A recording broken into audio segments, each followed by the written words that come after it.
So I want to thank both Dr. Rendon and Dr. Wood. It was just amazing to see. What you didn't see on the webcast is that one became the human mouse for the other. So talk about teamwork. That was really great to see. And so could I ask, are there any questions in the room? And then we'll go to the web. So anybody in the room have a question? Go ahead, Doris. Okay, I have a question that you don't expect to be asked, and I'm not sure. I have two questions, actually. The first one is metastasis. Is that singular or plural? Okay. Lori, do you want to come up? And it's about the word. It's about the word. It's a spelling. Ask for Colombia. Okay, I have to ask a question. How do you say that in Spanish? Can you repeat the question? The same thing. So Doris asked the question, is metastasis singular or plural? And my comment was, I think we should ask the Colombian what the answer is, but Metastasis. metastasis, S-I-S is singular, metastases, S-E-S is plural. S-E-S. S-E-S is plural. Okay, my second question was, because of my experience, you know, a patient is followed usually for 5 years, right, after they have a radical or partial nephrectomy. And then, what about later? Shouldn't the patient have a CAT scan every 5 years after that throughout their life? Yeah, so Doris's other question is, most follow-up guidelines go out to 5 years, and after 5 years, you're kind of set into this abyss where there's no actual guidelines, and should you not have some form of follow-up after that? And I'll just take an aside for a second. I was just at a meeting. ASCO is the American Society of Clinical Oncology, and they just had their first ever quality of care meeting last weekend in San Diego. And one of the presentations was actually from Ontario, and they looked at a whole bunch of different cancers. They didn't outline them all, but I'm sure some kidney were in there. And they actually looked at x-rays done after 5 years of diagnosis as an indicator of poor quality of care. They were actually doing x-rays when there's no guidelines to do x-rays, and it was a substantial number. I can't remember the exact number off the top of my head, but it's interesting because from a physician and healthcare system point of view, after 5 years is actually seen as poor quality of care. But maybe I'll get Ricardo to comment, since he's the one that would normally follow patients as opposed to me. Just I feel like we've been falling, through the cracks. Is that the expression? Through the cracks. So that's a difficult question to answer. So the first thing is 5 years usually comes from the insurance industry. So they look at the risk of having a person have a cancer come back. We have very tight follow-up guidelines in the first few years. As Lori was saying, doing trials in the long term gets a little more difficult because the patients move from one place to the next, and that we don't know what happens after that. And as Lori was saying as well, unfortunately many of these tumors don't come back. So for me to be able to make recommendations, I need a lot of people having a lot of recurrences to be able to say how long we're going to follow them for and with what.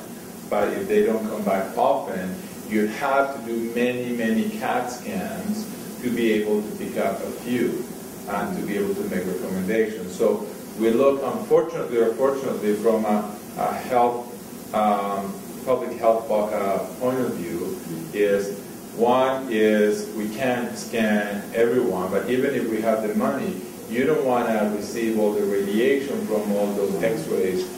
So unfortunately we try to capture with a net all our patients. And unfortunately some patients will fall through the net because they have different tumors. And I would have been one of them. And you would have been one. Exactly. But I think now, looking back, I think if I had, after 5 years, I think I would wait another 5 years and ask very strongly for a CAT scan. I don't know, maybe I'm wrong. Yes. Oh, okay. Sorry. There was another. There's a couple of questions on the webcast. The first one is from Brett. Brett asking, is there a treatment for kidney cancer after surgery and metastasis that does not hinder wound healing? Do you want to take that one? So initially, we thought that all these targeted therapies would affect wound healing majorly. And with time, we know that they affect it somehow, but we haven't seen major problems with wound healing. So we're starting to operate on these patients a little earlier than we used to in the past. Lori wants to say something. I think the wound healing issue is especially Avastin, which I mentioned, which is a VEGF inhibitor that works outside the cell instead of in. It's also used for colorectal cancer, and it was used very, very extensively just because colorectal cancer is much more common.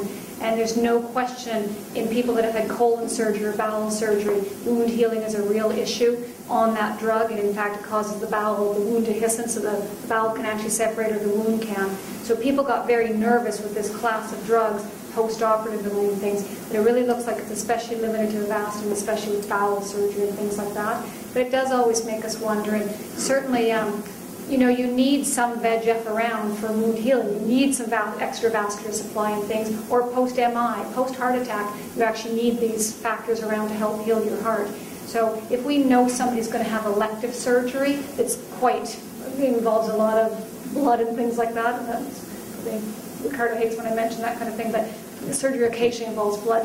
And so we'll electively stop the drugs for 2 weeks before and 2 weeks after if it's going to be no major health issues to the patient. So we try our best to minimize that risk. The other thing is when we insert material, so for example, if you need a hernia repair, if you need a piece of mesh or something like that put in for the hernia repair, we actually I think, and there's some data that would support that the targeted therapy can actually, the healing doesn't occur as well when something foreign's put in you. So we might wait a little bit longer for that type of surgery.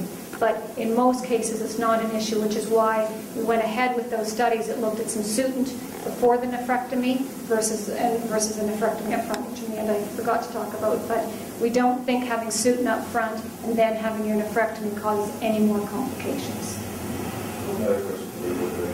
The other question is, once you move to second-line treatment of an mTOR, can you move back onto a VEGF? And so that comes down to the sequencing again. And the other question is, is it VEGF, VEGF, mTOR, VEGF, mTOR, VEGF? And the studies have not been designed like that at this point. So there is one study that finished in about 7 months ago, I think, that looked at somebody that had a VEGF inhibitor and then an mTOR inhibitor. And then they were randomized to 2 different VEGF inhibitors, sorafenib versus another one called nivotinib. So that study's done and accrued, and we're waiting for the results of that. The problem will be if the study comes out that those 2 drugs are equal. Then people are going to question, well, are they really equal, or would nothing have been just as good? And we won't have the answer, obviously. One of the problems in Canada is obviously the funding of drugs. And so there has been no current VEGF that has been looked at in the third line setting. I'm just making sure I'm saying in the third line setting of VEGF, mTOR, VEGF. And so provinces often will not fund a drug unless it's actually been proven in that indication. If a person has private insurance, sometimes you can have wiggle room. But in the publicly funded system, right now, most provinces, you can't get it. There are cases where we've all had patients respond to a VEGF after that sequence that you're talking about. Is it the majority? No. Is it one of's? Yes. If I was a patient, would I want it? Yes. When I'm sitting down at Department of Health and looking at provincial budget issues and things and looking at publicly funded money, I don't know what the right answer is. In the room, I'm your advocate, but I also sit on committees where public money has to be spread out over a whole bunch of different pots. And that's a problem as a physician is where do, what do you do in those sorts of cases? And obviously you have patients have much different feelings as well. That's another question. I just wonder if there's a question in the room. Sure, so we're just going to go to the question in the room first. Dan? Thanks. I would like to know what your perspective is now on the genetic aspect of this disease. Because there seems to me, at least in my family, I can trace certain things through the line, back several generations, because I've tried to do it myself. And it seems to be that there are also areas of pocketed concentrations of kidney cancer Have you found that to be the case in any areas in Nova Scotia where there seems to be a preponderance of people with kidney cancer? Debbie looks like she's dying to talk, so. No, for me, no, I was just, could you just repeat the question? Oh, yeah, sorry. So Dan's question is a little bit about what are we seeing with the genetics of kidney cancer, and he personally thinks there's some form of family history in your personal family, and are there pockets of kidney cancer in Nova Scotia or other parts of Canada that maybe environmental exposures are linked to, or things like that. So the textbooks say 5% of all kidney cancers are hereditary. I personally see a lot of kidney cancer, and Ricardo can speak to this as well, but in the metastatic setting, I don't see 5% of my patients have a known hereditary cause.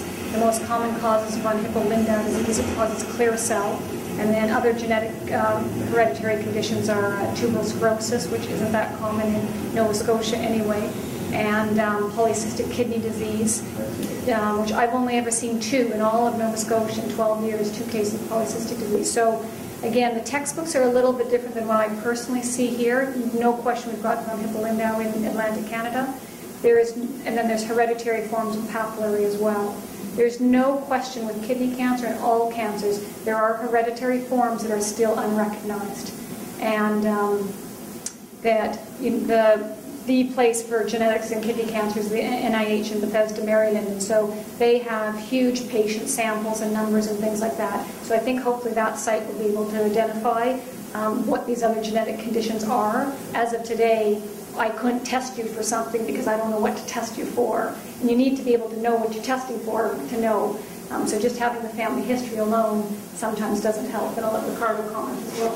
Just a quick comment on that. So I do see a little more familial disease because many of these are picked up in the early stages. So I do probably see more than Lori. This genetic testing is actually also quite new. So if you want me to describe specifically about Nova Scotia, Maritime Genetics, which is where I send all my patients, they're actually been up and running for a while, but looking at kidney cancer specifically, they're quite new. So we know of some families, but we haven't been able to figure out patterns of regions and areas where some are more common. But we'll eventually get there. But as we were saying all along, this is new to all of us. For the last 15 years, all these changes, this is all new, so we're all slowly catching up. Heather, a question in the back? Yes, this might kind of fall into what Dan Mosher mentioned, but you had mentioned in your talk that kidney cancer is on the rise about 2.5% per year. Do we know why that is? So, yeah, so the question, Heather Walker's question is, why is it that the incidence of kidney cancer is going up by 2.5% per year? So there are 2 reasons. One is because we're doing more ultrasounds, more CAT scans, more x-rays in our patients. So we are picking up these things a lot earlier, maybe in people who were going to die of something else with cancer that was never discovered. But when you exclude those, there's still a rise in the incidence of kidney cancer. We don't know what the reason for that is, but it's a true rise in kidney cancer incidence. Yeah, are there pockets in Nova Scotia? I have several families, but no, we haven't identified pockets. Okay. And may I ask, this came up from someone earlier today, the question is about the study testing arsenic levels in Nova Scotia, and I understand that cancer rates in general are higher in Atlantic Canada, and so could you speak to that, and then whether there is anything coming from this arsenic study? So Deb is asking about the arsenic studies in Nova Scotia, and also why is that we have more cancer than several other provinces in our region. And so arsenic is being targeted for a while. Is apparently more common in places where they have wells, and then that's what they're linking it to kidney cancer. And we're doing one of the studies that Lori said is a population-based research. So they look at people who have wells by postcode codes, and they link it with their frequency of kidney cancer. And that study is ongoing. It's actually quite difficult to do, but it's ongoing. Good questions on the Another question? Why don't you address this second one? question about How many X-rays do you have to be worried about? Radiation exposure. Okay, so the question is radiation exposure on CTs. It's actually very topical but very difficult because the data where radiation exposure comes from is from patients who survived Chernobyl or the bomb in Hiroshima. So you are extrapolating from that chances of developing a cancer. So little by little, we're learning that yes, CAT scan give a lot of radiation, and there is chances of developing cancers because of that.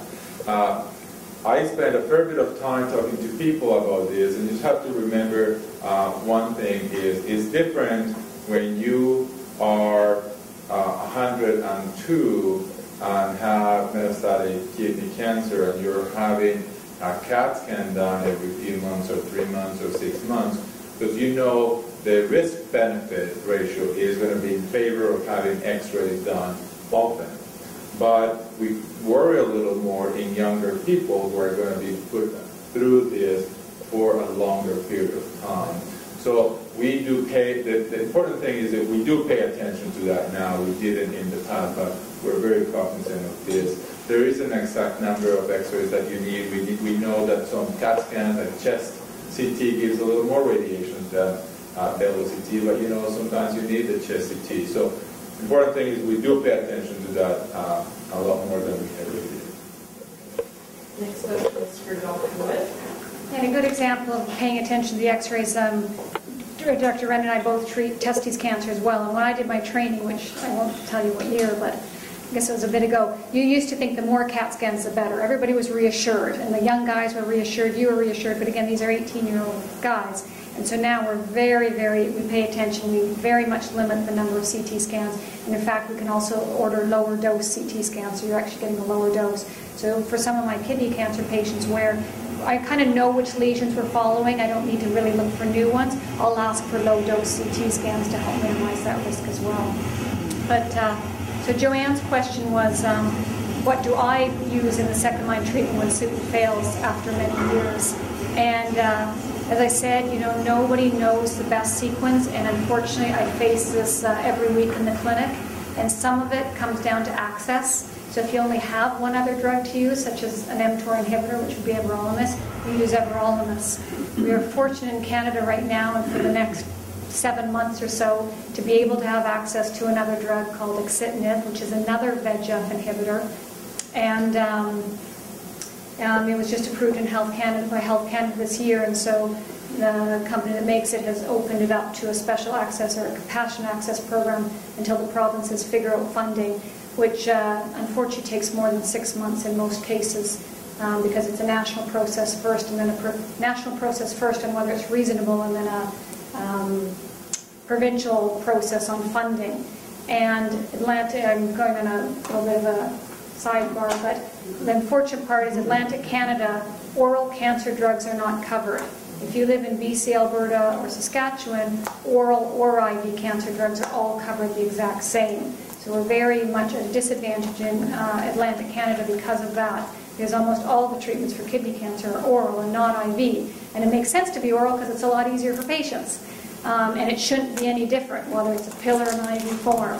And so we have a much bigger issue in Atlantic Canada than the rest of the country, and we also have a much higher population of uninsured people. So if you don't have insurance, you're in trouble. So a good example is in New Brunswick, if you are under 65 and have no private insurance, you can't even get first-line Sutent because there's no coverage in New Brunswick, which is a horrible position for patients to be in. So me personally, I did have about 4 patients that were in this scenario in the summer that had been on Sutin for many years and it stopped working. And so at that time, I actually did put them on the other VEGF inhibitor, which is called axitinib, because at the time I didn't know how long that access program was going to be open. So I wanted to give those patients the best possible chance of having as many treatments as possible. Today, knowing that that's open until for a bit longer, I don't know. I haven't come across it this month. I think I look at a patient, if I think they've got time to try more than one therapy, I think I'd probably put them on a free program and then always be able to potentially have my approved drug to be able to use down the road. If a patient was getting sick and I think they only had one more shot to try to, a 3-month span to try to see if the drug was going to work, I'd probably use one with a totally different mechanism of action. But it comes up at every Canadian meeting right now. Which should you use as second line? Should it be another VEGF? And some people think, well, maybe if you responded to a VEGF for a long time, you should try another VEGF before an mTOR. But really, we don't know. What I think most of us would agree on is if you were on a VEGF inhibitor initially, like Sutin, and it truly didn't work, don't try another one. Try a totally different class of drug. Now, that may be wrong, but I think that most of us feel that right now. But the clinical trials do not help us yet. And so, again, talking about different types of research, Danny Heng is a medical oncologist in Calgary, and he's an amazing researcher and amazing person. And he's actually has a database with at least 13 centers across the world that collect data on metastatic patients on targeted therapy. And there's a whole bunch of variables in that database. So hopefully, out of those types of research, we can tweak out who benefits from what. And the one thing that is available, it's actually approved in the States, is Rendon. So they macerate the tumor and they create a vaccine out of that. Those vaccine treatments are not working too well. That you have to treat a fair number of people to get benefit from it. It's extremely expensive and the results are not fantastic so far. So that's why these drugs are still ahead of that. Any other questions in the room? Everyone will hear. Is there an explanation why rats and chemo are different? So, I don't know about chemo, but so is there an explanation why rats and chemo are not effective? So kidney cancer is a different tumor when compared with many tumors. The biology is, as Lori was saying earlier, it's not one tumor, it's multiple tumors that we're lumping into one, so it makes evaluation of these tumors a little more difficult. So in terms of radiation, they don't respond well, but they actually respond a little better than we thought they used to. And we only, right now we treat some tumors with radiation once they have come back in some places, particularly in the bones. I don't know if you know about the reasons for chemotherapy. Yeah, and a little warning box just came up on our screen that our sharing capabilities may be gone in 4 minutes, so I don't know. So some cells have proteins on them, and when chemotherapy drugs get into the cell, these proteins automatically pump the drug out. And one of the proteins is called P-glycoprotein. It causes what's called multidrug resistance, where a whole bunch of drugs, as soon as they get in the cell, they can't even exhibit their effect, and they get pumped out. And some cancers get these mutations or get these proteins the more they're treated, and other cancers like kidney cancer have a phenomenal number of P-glycoprotein on them to start with. So the chemotherapy just never has a chance to work. So P-glycoprotein is one, but there's others as well that have been discovered over the years, and the chemo just truly doesn't have a chance to work. The chemo drugs that we know of now, again, does that change in the future? I don't know. We'll try to get one more question in case we lose page IL-2. Do I ever refer a patient to high-dose IL-2, and if no, if so, where? So as far as I know, the only center that still does it is the Jewish General Hospital in Quebec and Edmonton. And IL-2 therapy is intravenous, so there's two forms. You can give high dose or low dose, intravenous or subcutaneous.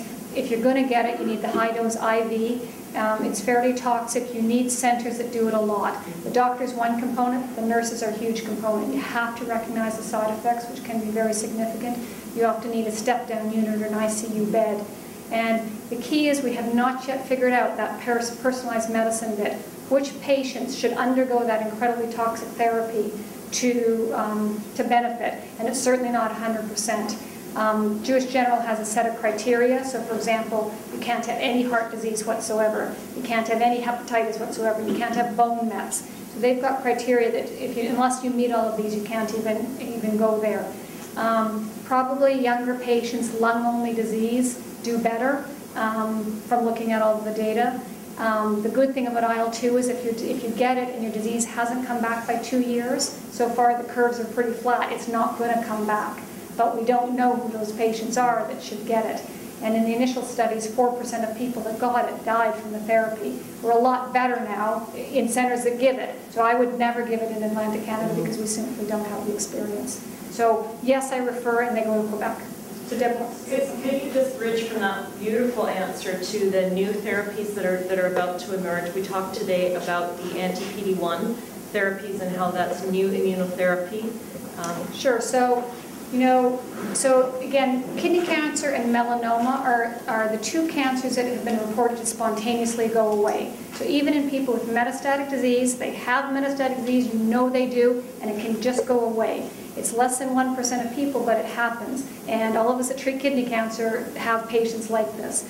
And so obviously the immune system is playing a role. And the other thing is, for an example like you, Doris, your cancer was somehow in you for 8 years and didn't manifest and then just started growing. So your immune system kept it in check for that long. So immune therapy is still very much on the research board for kidney cancer. And so one of the new trials that's going to be starting in Canada, hopefully in all centers in January and February, will be for second line. So people had to have had a VEGF inhibitor or even 2 VEGF inhibitors. And then they're randomized to everolimus, which is the standard of care, an mTOR inhibitor, or this new compound.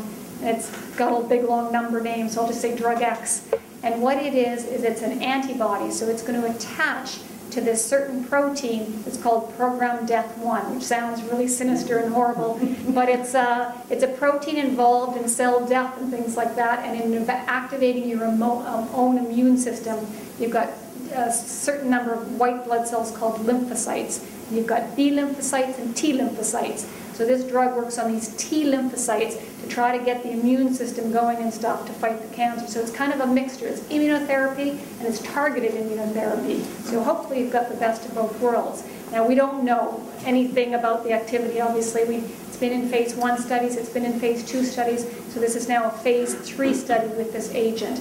And obviously anytime we participate in clinical trials, we sure hope the new treatment's better than the old treatment, and that's why we're participating, but we don't know. If we knew the answer ahead of time, it wouldn't be ethical to have the study. But it's exciting. The unfortunate part for patients is it's IV every 2 weeks. So it is obviously potentially more inconvenient for some patients. But again, if the treatment works, I know you'll all drive in for something IV every 2 weeks. Thank you. I'm going to just close out the question and answer period by saying that it doesn't ever really end. And every day we take questions on the discussion forum. So if you have a question that strikes you in the middle of the night, the discussion forum is there. So you ask your question, and before you know it, within 24 hours, all kinds of people have answered your question, which is pretty cool.